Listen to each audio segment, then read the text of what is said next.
Hello, everyone. Good afternoon, and welcome to another conversation with Come Sit and Chat with Dr. Clay.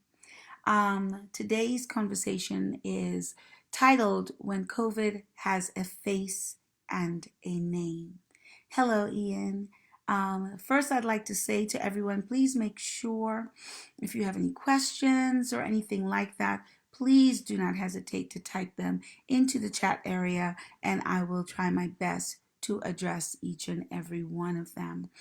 I know that many of you are probably asking, I wonder what today's conversation is about. Well, I am not going to keep you in suspense any longer. Today, we're going to focus on our collective grief. Hello, Elizabeth. How are you? We've all lost something or are losing something or someone right now. Some of us have lost social connections, some of us jobs. We've all lost a sense of our security, our safety, the predictability of our life, control, or we are all currently dealing with friends and family who are affected by COVID 19. Either they're infected by COVID 19 or someone you know has passed on because of COVID 19. I want to share that my cousin Kathleen this morning shared on a live that one of her good friends had passed on because of the illness, and two of her friends are also suffering with the illness. My condolences to Kathleen. She lives in New Jersey, so any family member, please give her a shout out and make sure that you check on her because this is a time that she truly needs you. Okay, because after many of our loved ones have either died or family members are passed on and transitioned, many of them find themselves, especially if the person is in the house with them, that they're also trapped in quarantine. They're still not able to touch each other. They're still not able to comfort each other. They're always living in this angst or anxiety, living in dread, wondering, oh my God, who is going to get sick next? This is not only an epidemiological crisis, everybody, this is also a psychological crisis. Myself, like many of you, can right now visualize a person's face, visualize their name, of many people who are personally, are infected or affected by COVID 19. So it isn't something that is like you're on an island and you're the only one going through this. So as a community, we need to work through these different stages of grief as we watch our old normal break down. I want you all to recognize that it is a natural thing for you to grieve over losing something or losing someone. If we don't allow ourselves to move through the stages of grief, then we can't move on. So it's necessary that you allow yourself the time to go through each stage, which I will get a little bit more in depth into further into the session towards the end on how you should do so or how you can do so. I know that many of us have formed powerful attachments to people, to places, to things, and this pandemic has forced us to sever many of these attachments. And for that, I'm sorry. If nobody else has said it to you for that, I am sorry.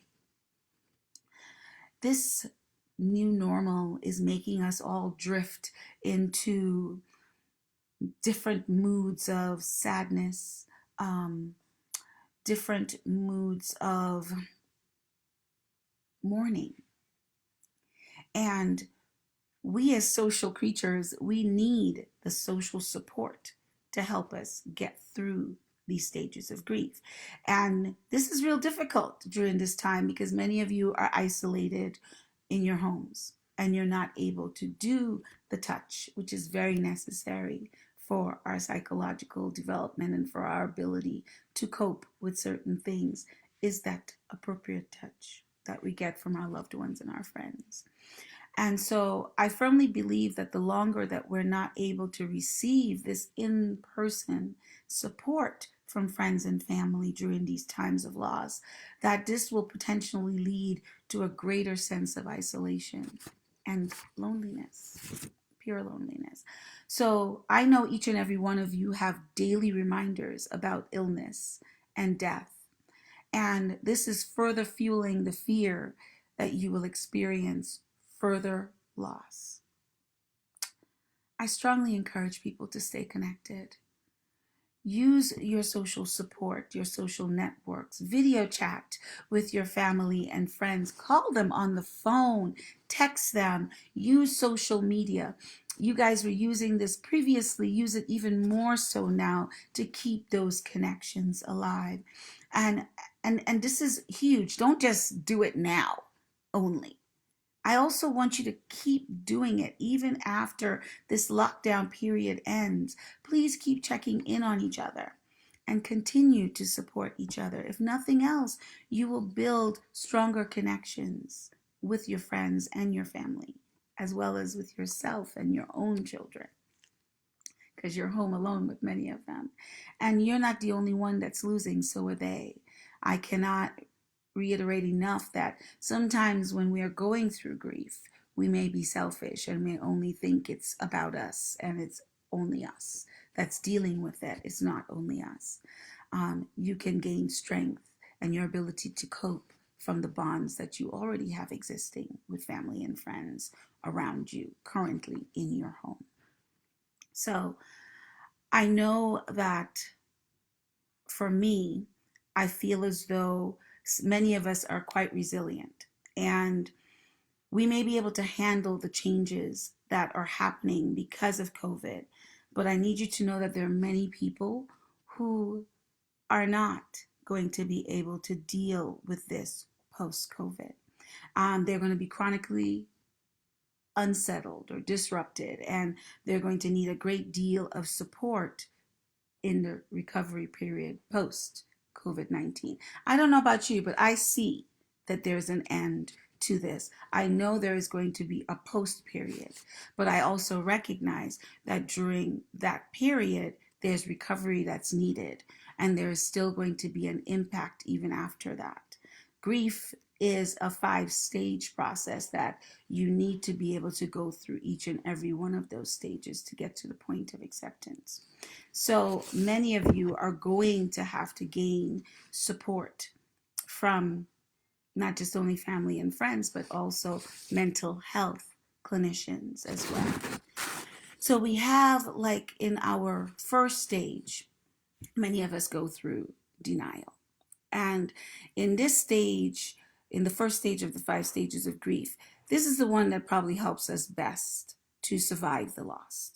Because in this stage, the world becomes meaningless, like I said, and it becomes overwhelming, and you don't want to accept the new normal that you are in. See, yes, in the post period, there would be the fear that it comes back. You're absolutely correct, Sherry Ann. That fear is going to prevent people and have people very hesitant to go out and meet in large groups. Many of them are going to feel like, oh my goodness, what if, and I had this conversation with someone earlier this week, what if the government said everything is fine and we all go out and try to resume our previous normal, and they tell us after we've started gathering in large groups again, oops, sorry, our mistake, my bad, it's back. That fear is going to always be in the back of your mind. Granted, many of us have learned different precautionary measures that we can take to keep ourselves healthy in general, not just only regarding COVID-19. You know, preventing us from getting the flu, preventing us from catching STDs. You guys know what you're supposed to do. So you practice those preventive measures even post the pandemic. You will practice some of those measures. You have a level of common sense just from having gone through the trauma to know exactly what needs to be done. And if you don't know, again, there are definite resources around to assist you with that. Then we have that next stage, which is called anger. I've had a lot of calls lately from people who are extremely angry, and this is a necessary stage in the process of healing. And please, those of you who wish to share anything about that, please, like Sherry Ann, please pop in your questions. So you need to allow yourself to feel the anger, and recognize that it's real. And even though that stage may seem endless, it may seem like it's not going to end, it is. My only thing is I don't want you taking out that anger on your family and your friends. I don't want you taking out that anger on yourself. You're allowed to be angry, and you can voice those appropriately. You can find an individual you can share that with. Let's hope, CT Cover says, let's hope the hygiene that people now practice continues. Exactly. Yes, washing your hands and, sneezing into a tissue, washing your hands after you sneeze. All of those things were normal practicing of being clean. When you came in from outside to play, you washed your hands before you sat down and eat a meal with your family, or before you pick up something and put it in your mouth. You don't put that in your mouth. It's nasty. Go wash your hands first. You leave the bathroom, you wash your hands. Those are normal practices that sometimes some people may have forgotten. So this is something hopefully that you are going to continue. Thank you, CT Cover, for reminding us of that. The third stage of grief that some of us go into is bargaining. So when we bargain, it seems like you'll do anything if only your family will be spared. So I know many individuals right now, they are on their knees praying to whomever their higher power is. Not everyone, not for everyone apparently. You're right, CT Cover. But we're hoping with some of these raised awareness, different events that are happening, as far as the press and as far as we are doing on Facebook, that people are going to continue to do those things. As I continue, I know many of you right now are bargaining with your higher power. You're on your knees and you are basically saying, you know what, please God, don't let my family be touched by this illness. Hi, Amanda. And I will do anything. You are making promises that really in reflection you probably cannot achieve and cannot fulfill. But in the bargaining stage of grief, this is what we do to ensure that we are going to protect our family, because that ability to protect our family and keep them safe, that has been shaken for many of us. And I know right now many of you are feeling so out of control, or that the control has been taken from you, that you cannot keep your family safe. But you can. You can continue to wash your hands. You can self-isolate. You can make sure that you are socially distancing. People are still gathering in groups, and I'm seeing them clumped together in less than, they're close to each other, the less than 6 feet distance. And a lot of them are young adults. And this is not safe for them or their families when they go home back to their families after they're done socializing with their friends at the park. I still see this. And I need to stress to all of you that, no amount of bargaining is going to be able to assist you with COVID if that is something that you are exposed to because you're not taking the precautions necessary. The fourth stage of grief is depression. Because after you bargain, all of a sudden your attention moves squarely into the present. All of the empty feelings present themselves, and the grief enters into our lives at a deeper level, deeper than you have ever felt before. Sherry Ann says, my neighbor had a party last night. People don't get it. Wow. That's amazing. That's amazing. We heard fireworks last night outside. Cuddles wasn't very happy about that. But we heard fireworks outside. I did see the people practicing social distancing, though, someone's birthday, and they were outside singing happy birthday to the individuals at the house, at that house, and then they left. But people, it was obviously family and friends wishing a loved one a happy birthday and making it meaningful even during this time.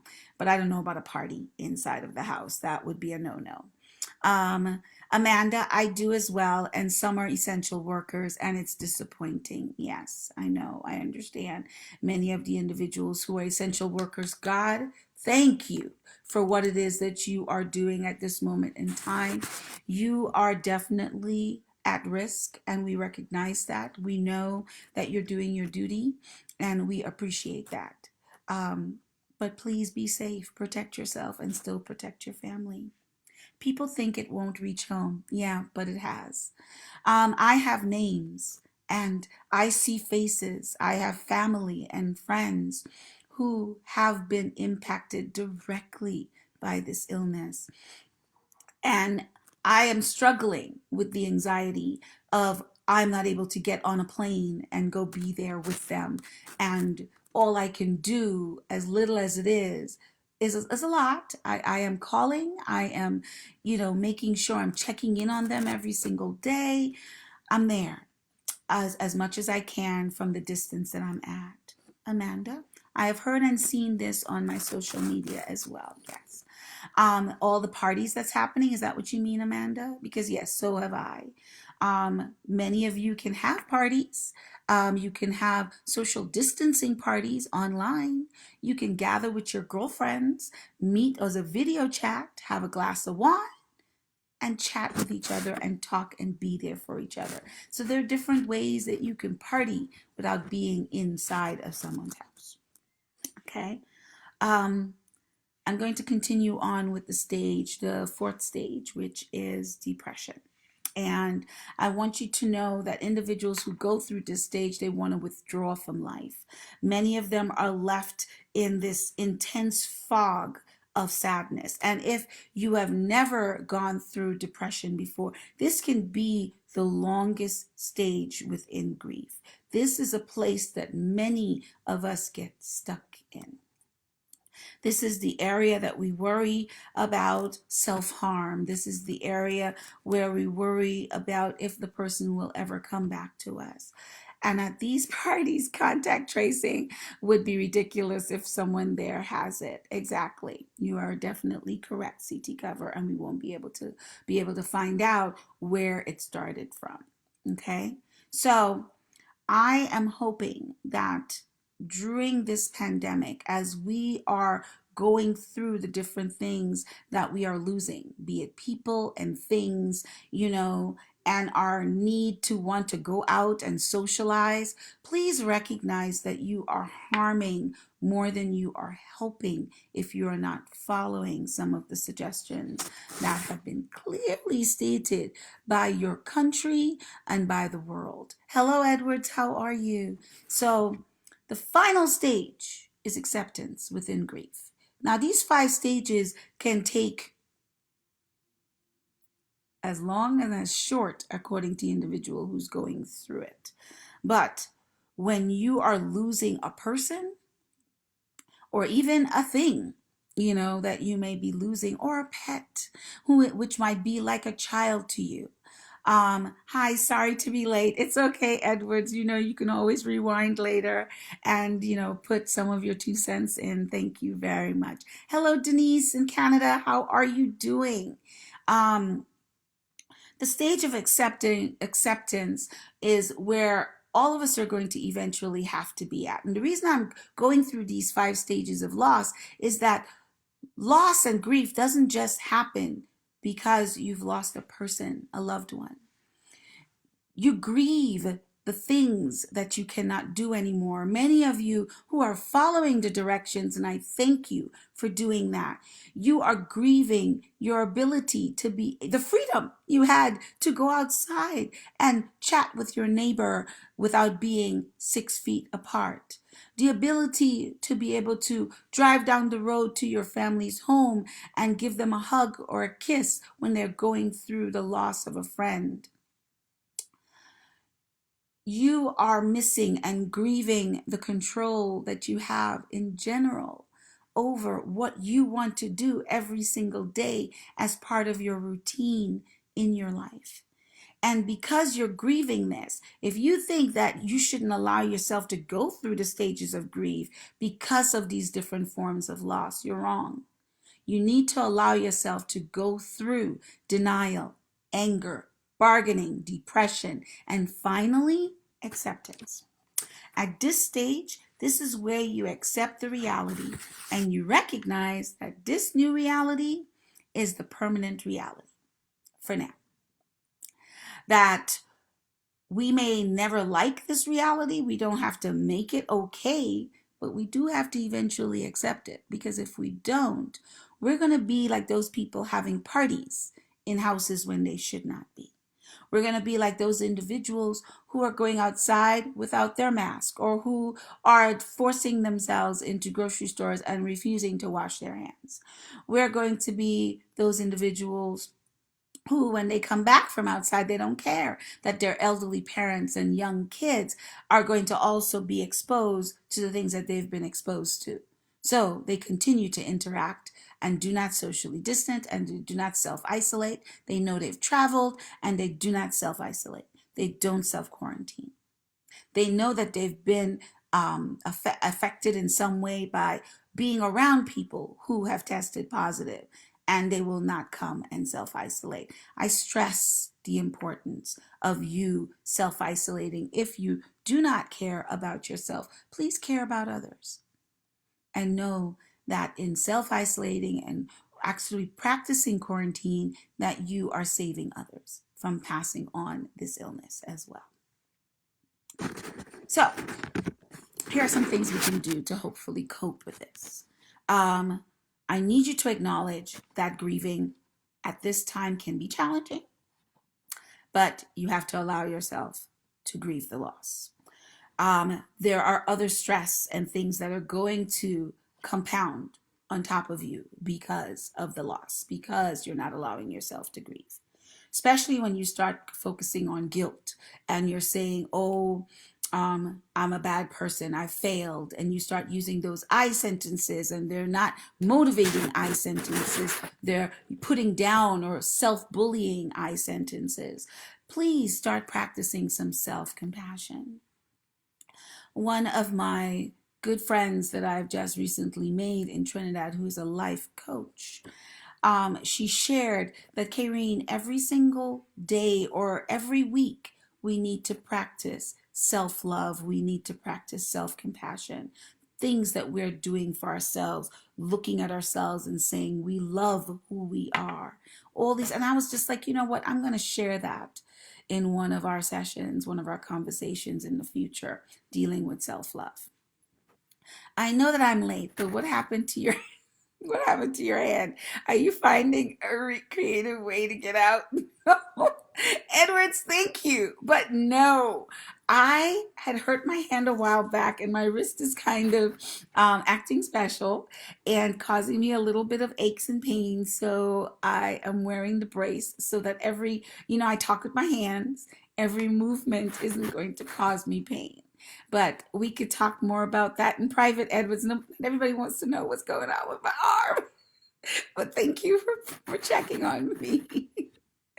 Also, I need you guys to start acknowledging the stress that is going to go along with this. Do not live in la la land. And I'm sorry, that's a very non-academic word. I apologize if I have offended anyone. But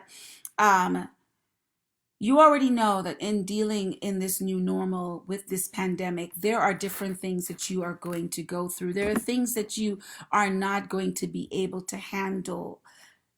Be okay with that.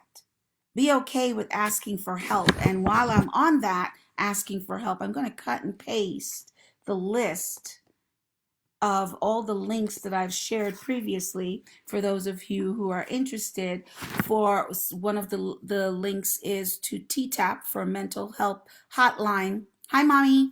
Mental health hotline in Trinidad and Tobago. Also, I've shared the links for mental health hotlines globally that will be in 200 or more languages, where they're able to address the needs of everyone. With some of the things that happen to you, due to the stress of the pandemic. So that many of you who are not allowing yourself to go through the grieving process, and you start socially isolating in different ways, removing yourself from everyone, not even trying to continue connections, that's not a good thing. We want you to try to get through these stages. And in order for you to do so, you have to allow yourself to feel your feelings. Okay, you have to allow yourself to go through those things appropriately. And if you find that you're lacking the motivation, please ask, tell your friends and family, don't let me do this. You know, we need to book an appointment with each other to do things weekly, to do things daily. I don't care how irritating my family thinks that I am. I call them as regularly as I can. I'm like, yes, you're my family. I love you. I don't care if you think I'm in your business, because I am. But I want you to know that you're loved and you're not alone in this process. Please make those phone calls, send those texts, make appointments to video chat with your family and your friends. This is a time that people need to see more of you in different ways, because they can't just walk down the street and hang out with you like they used to. Yes, ET cover, that's for you.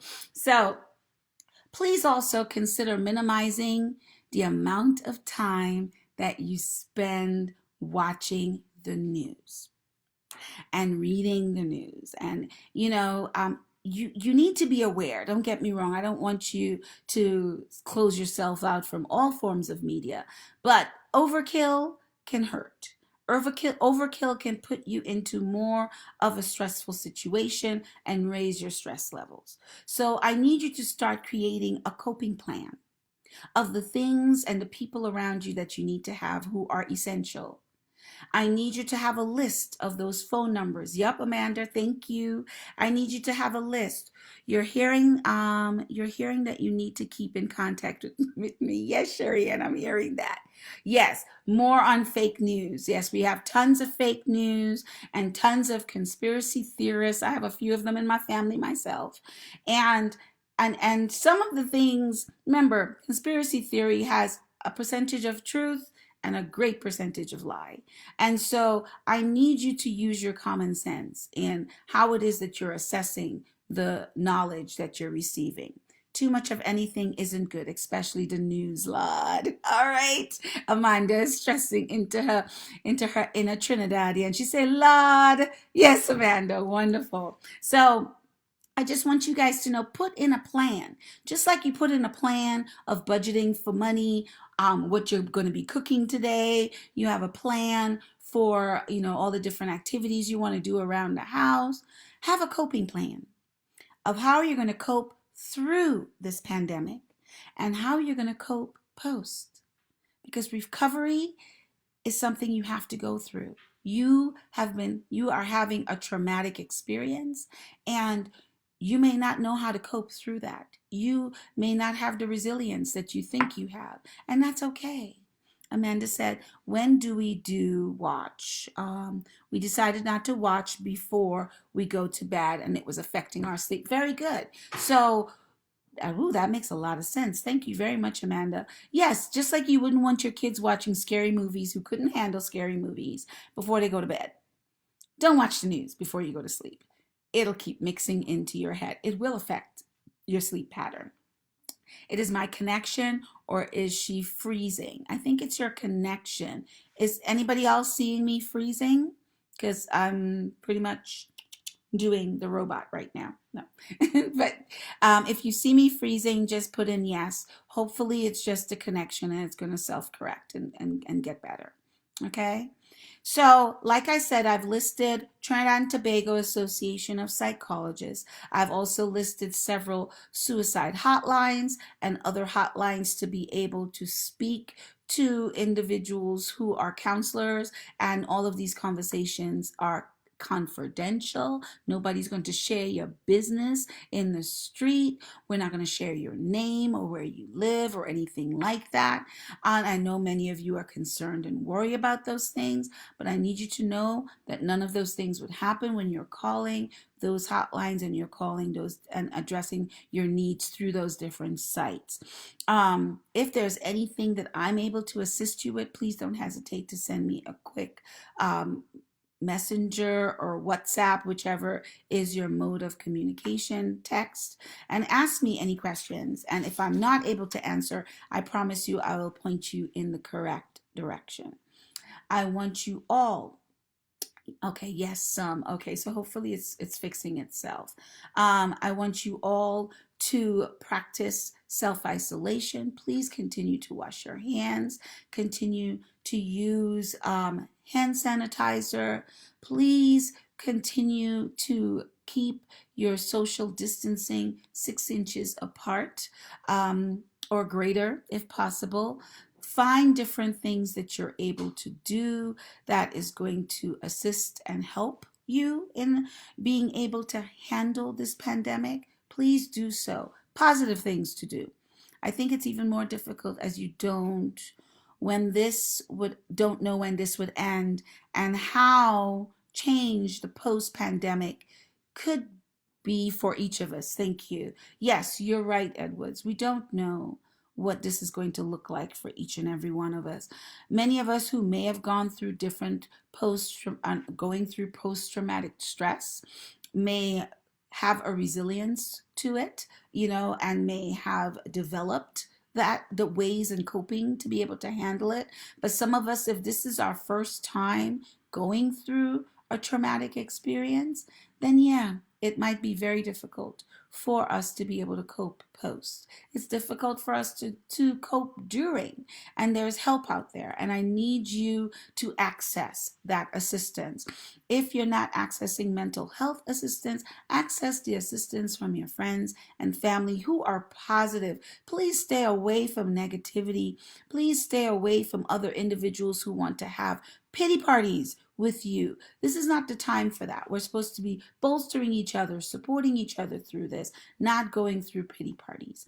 Now, we want to go through our levels of grief. Allow yourself to go through those stages of grief. Please, again, practice social distancing. Continue to care for your family and friends by washing your hands, wearing masks when you need to, when you go outdoors. Please make sure that you are 6 feet apart. I want to ask you guys to please come back and share some more conversations with us. We are here every Tuesday and Friday during our self-isolation, and it is going to be at 12 p.m. Pacific time or 3 p.m. Eastern time. I look forward to seeing you guys at our next Come Sit and Chat with Dr. Clay. And if there's anything special that you would like me to focus on in our next sessions, in our future sessions, please share that with me as well. Thank you again for sharing this experience and this moment with me. And I look forward to seeing you next week. Bye.